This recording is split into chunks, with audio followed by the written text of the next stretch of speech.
ആദി ഇരുട്ടിൽ നിന്നാണോ വെളിച്ചത്തിൽ നിന്നാണോ? ആകാശത്തിൽ നിന്നൊരു പൊട്ടിത്തെറിയാണോ ഭൂമിയുടെ സൃഷ്ടി? അതോ ആദിയിൽ വചനമുണ്ടായോ, വചനം സത്യമായിരുന്നോ, സത്യം ദൈവമായിരുന്നോ? എന്തായിരുന്നു ആദി? ഭൂമിയിലുണ്ടായ സർവ്വ ജീവജാലങ്ങളും ആഹാരങ്ങളും വാസസ്ഥലങ്ങളും ഭൂമിയിൽ തന്നെയാണ് തേടിയിരുന്നതും തേടുന്നതും.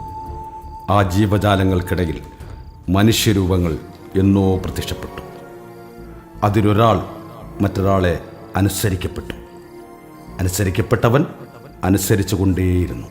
അങ്ങനെ ഒരാൾ മുതലാളിയും മറ്റൊരാൾ തൊഴിലാളിയുമായി. തൊഴിലാളി അടിച്ചമർത്തപ്പെട്ടുകൊണ്ടേയിരുന്നു. അടിച്ചമർത്തപ്പെട്ടവന്റെ മോചനത്തിനായി ദൈവത്തിൻ്റെ ഏകജാതനായ പുത്രൻ സൃഷ്ടിക്കപ്പെട്ടു. അവൻ ഈ ലോകത്തോട് അരുളി ചെയ്തു, അധ്വാനിക്കുന്നവരും ഭാരം ചുമക്കുന്നവരുമായുള്ളവരെ, നിങ്ങൾ എൻ്റെ അടുക്കൽ വരുവിൻ. വചനം സത്യമായിരുന്നു, സത്യം ദൈവമായിരുന്നു. എൻ്റെ അടുക്കൽ വരുവിൻ എന്നതിനർത്ഥം ഏകോപിക്കുവിൻ എന്ന് തന്നെയായിരുന്നു. നൂറ്റാണ്ടുകൾ മാറിക്കൊണ്ടേയിരുന്നു. അധ്വാനിക്കുന്ന തൊഴിലാളി വെള്ളമോ ഭക്ഷണമോ വസ്ത്രമോ കിട്ടാതെ അടിമത്വത്തിൻ്റെ മൂർധന്യാവസ്ഥയിലേക്ക് ചവിട്ടി മെതിക്കപ്പെട്ടുകൊണ്ടേയിരുന്നു. തെരണ്ടിവാൽ കൊണ്ടും ചാട്ടവാറടിയേറ്റും മർദ്ദിതനായ തൊഴിലാളി, ആ തൊഴിലാളിയുടെ ദീനരോദനം കണ്ടും കേട്ടും സഹിക്കവയ്യാതെ ആ മഹാനീ ലോകം കേൾക്കെ ഉറക്കെ വിളിച്ചു പറഞ്ഞു, സർവരാജ്യ തൊഴിലാളികളെ സംഘടിക്കുവിൻ. ആ വാക്കുകൾ ഭൂമിദേവി തൻ്റെ അച്ചുതണ്ടിന്മേൽ കറക്കി ഈ ലോകത്താകമാനം പ്രകമ്പനം കൊള്ളിപ്പിച്ചു. ആ പ്രകമ്പന ശബ്ദം ലോക തൊഴിലാളി വർഗത്തിൻ്റെ ശിരസ്സുകളിൽ തുളച്ചു കയറി മാറ്റൊരുകൊണ്ടു. അവനിൽ പ്രതീക്ഷയുടെ നാമ്പുകൾ മുളച്ചു. വർണ്ണ നിറഭേദങ്ങളില്ലാതെ തൊഴിലാളി വർഗം ആ ശബ്ദം ഏറ്റുവാങ്ങി. അങ്ങനെ തൊഴിലാളിക്ക് നേതാവുണ്ടായി. നേതാക്കളിൽ കൂടി പ്രസ്ഥാനങ്ങളുണ്ടായി. തൊഴിലാളി പ്രസ്ഥാനങ്ങളിൽ കൂടി ഭരണകൂടങ്ങൾ വരെ ഉണ്ടായി. ഒടുവിൽ തൊഴിലാളിക്ക് വേണ്ടി ലോകത്തിൻ്റെ മാറിൽ ഒരു ദിവസം തന്നെ മാറ്റിവെക്കപ്പെട്ടു. തൊഴിൽ അവൻ്റെ അവകാശമായി, വേതനം അവൻ്റെ അർഹതയായി.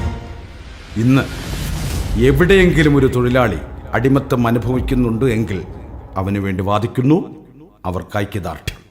മുതലാളിക്കും തൊഴിലാളിക്കും പരമ്പരകൾ സൃഷ്ടിക്കപ്പെട്ടു. അവർക്ക് രൂപഭാവ വ്യത്യാസങ്ങളുണ്ടായി. ഇന്ന് തൊഴിൽ സമരങ്ങളില്ല, തൊഴിലാളി മുതലാളി പ്രക്ഷോഭങ്ങളില്ല. പക്ഷേ ആ മുതലാളിയും തൊഴിലാളിയും ഇന്നും ഒരു ശീത സമരത്തിൽ തന്നെയാണ്. സ്വന്തം തൊഴിൽ നിലനിർത്തുവാൻ തൊഴിലാളിയും തൊഴിലാളിയെ നിലയ്ക്ക് നിർത്തുവാൻ മുതലാളിയും പെടുന്ന പെടാപ്പാടിലേക്ക്.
എത്ര കാലായി ഗ്രീസ്?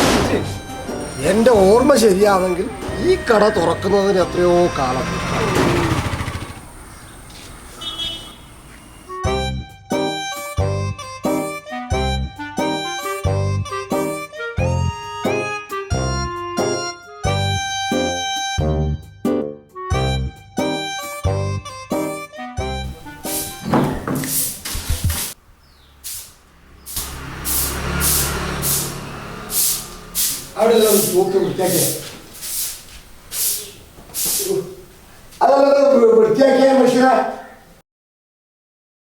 അതെല്ലാം ഷോർട്ടായി ചെയ്തോണ്ടേ ഇരിക്കുന്നേ.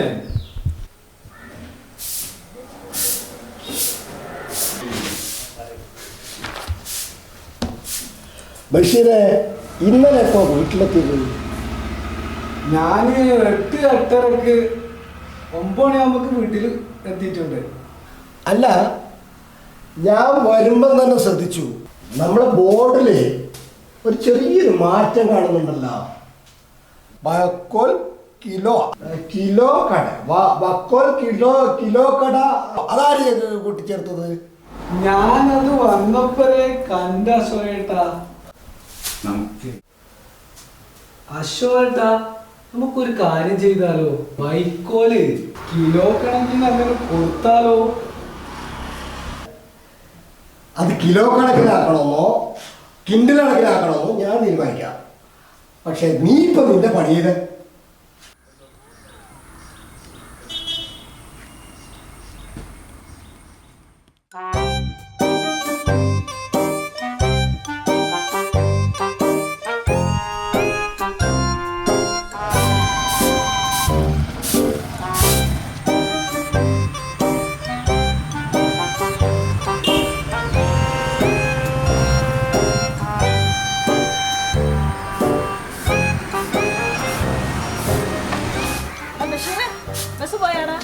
ചേച്ചിയുടെ ബസ് ചേച്ചിനെയും കേട്ടിട്ടോ പോവും. അത് പിന്നെ അങ്ങനെയല്ലേടാ, ഡോക്ടർക്ക് ഒരുപാട് രോഗികളെ നോക്കാനുള്ളതല്ലേടാ. എടാ വൈകുന്നേരം കാണാം. എന്നാ നിന്റെ മുതലാളിയുടെ പോയി? അകത്തുണ്ടല്ലോ മുതലാളി. ആ എന്നാ ഞാൻ പോട്ടേടാ, വൈകുന്നേരം കാണാം.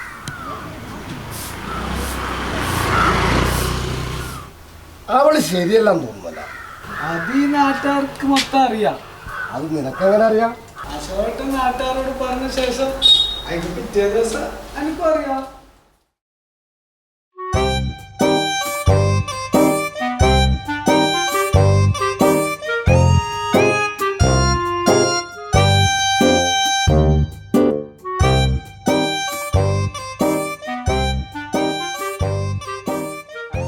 ജോലി ചെയ്ത് ക്ഷീണിച്ച് വരുമ്പോൾ സമയത്ത് ബസ് കിട്ടിയില്ലെങ്കിൽ അന്നും ഭയങ്കര ബുദ്ധിമുട്ടാണ്. ഒരു കെട്ട് വയ്ക്കോളതാടാ, ഇനി ചെന്ന് പുല്ല് പറിക്കാനൊന്നും എനിക്ക് വയ്യ. പെട്ടെന്ന് താടാ, അകത്തെങ്കിലും വിശന്ന് കറങ്ങി നിൽക്കുകയായിരിക്കും.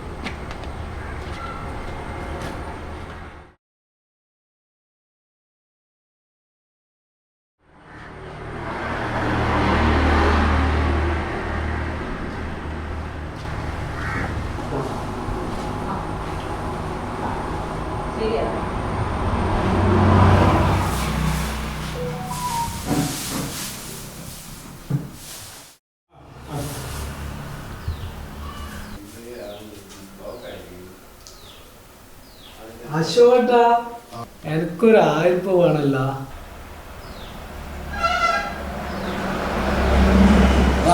500 മതി.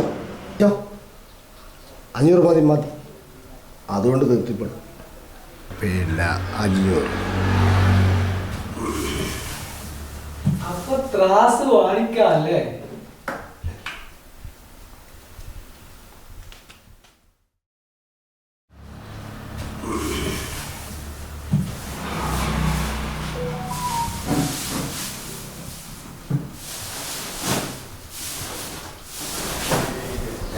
പയ്യൻ നന്നായിട്ട് കഷ്ടപ്പെടുന്നുണ്ട്. ആ കഷ്ടപ്പാടൊന്നും നമുക്ക് കുറച്ച് കൊടുക്കാം.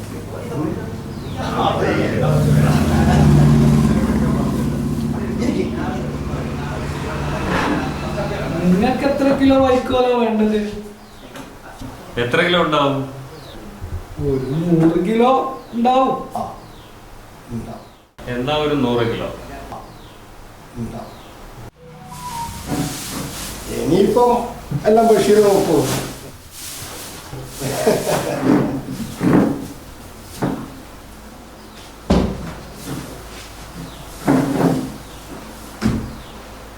ബഷീറെ, മാനേജർ ആണല്ലേ? എങ്ങനെ മനസ്സിലായി? ഞാനും അന്നേനോട് മാനേജർ ആയിട്ടാ വന്നത്. എന്നിട്ടെന്തായി? ഇപ്പൊ തൊഴിലാളിയായി. ഓ,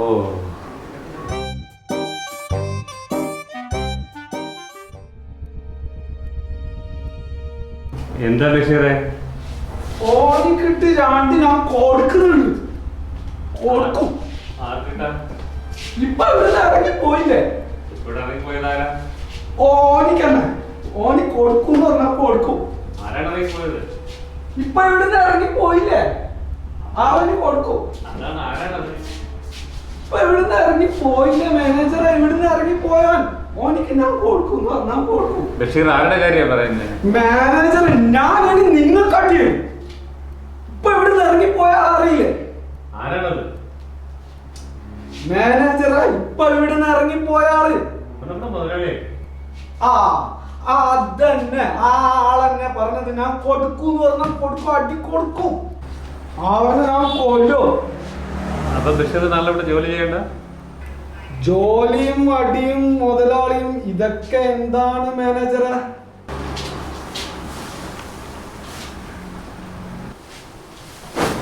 മാനേജറെ ഇവിടെ ക്യാമറ വെച്ച കാര്യം അറിയാം. ഇവിടെ വൈക്കോല് കട്ടുകൊണ്ടുവന്നതിന് വെച്ചതല്ല അശോകേട്ടൻ, മാനേജറിനെ നോക്കാൻ വേണ്ടി മാത്രമാണ്. ഞാനല്ലേ ബഷീറെ ക്യാമറ വെച്ചിട്ട്?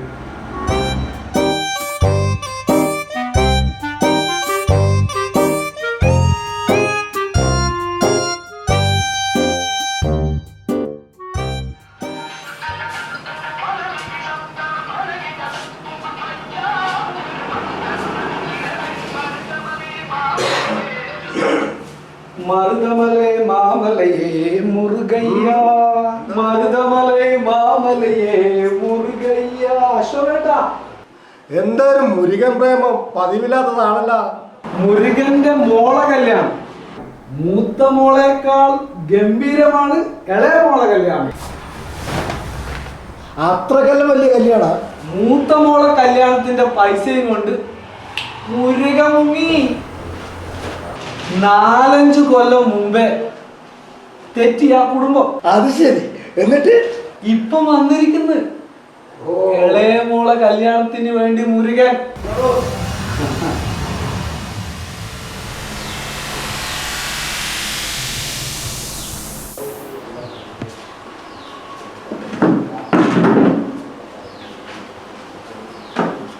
എൻ്റെ പ്രിയപ്പെട്ട സുഹൃത്തെ, രാവിലെ 7 മണി മുതൽ വൈകിട്ട് 5 വരെ ജോലി ചെയ്തവനാണ് ഞാൻ. കോൺക്രീറ്റ് ഉൾപ്പെടെ അത് ഉൾപ്പെടെ. പക്ഷേ എനിക്ക് പൈസയില്ല. ഉദ്യോഗസ്ഥന്മാരെല്ലാം വലിയ വണ്ടിയിൽ വരും, എഞ്ചിന് വരും, ഒറ്റ അംബാസഡർ വരുന്നു, ഒറ്റ ഇന്നോവയിൽ വരുന്നു, വേറെ മറ്റൊരു വണ്ടിയിൽ പോകുന്നു. നമുക്ക് മാത്രം പൈസയില്ല. മനസ്സിലായോ? എൻ്റെ ഒരു കവിത ആലപിച്ചാൽ ബംഗാളികൾ 3 കൂട്ട് താങ്കളെ തട്ടിന് മുകളിൽ കയറ്റും. മനസ്സിലായോ?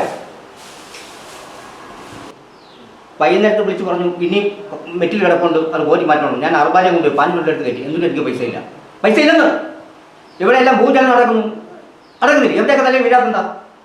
എനിക്കൊരു കുടുംബമുണ്ട്, എനിക്കൊരു അമ്മയുണ്ട്, 2 പെൺമക്കളുണ്ട്. മനസ്സിലായോ? മനസ്സിലായോ? അതിൽ വിഷം കൊണ്ട് പറഞ്ഞു പോയതാണ്. മാനസികം വേണ്ടി പറഞ്ഞു. എന്നെ ക്ഷമിക്കണം കേട്ടോ, ഞാൻ അങ്ങനെയൊന്നും പറഞ്ഞിട്ടുള്ള ആളല്ല. പൈസ ഇല്ലാത്തതുകൊണ്ടാണ്, അതുകൊണ്ടാണ്. മനസ്സിലായോ?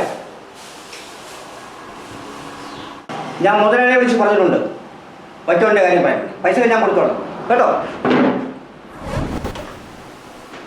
എത്ര വേണ്ട വരൂ? ഒരു 200 ഗ്രാം മതിയാവും. കൊടുക്കാല്ലേ മാനേജറെ? കൊടുത്തേ ബഷീറെ. വറ്റോൽ ബാക്കി വലിയ ഇരിപ്പുണ്ടല്ലേ? ബാക്കി കാര്യങ്ങളൊക്കെ മറ്റേ മുതലാളി സംസാരിക്കും. ഓക്കെ.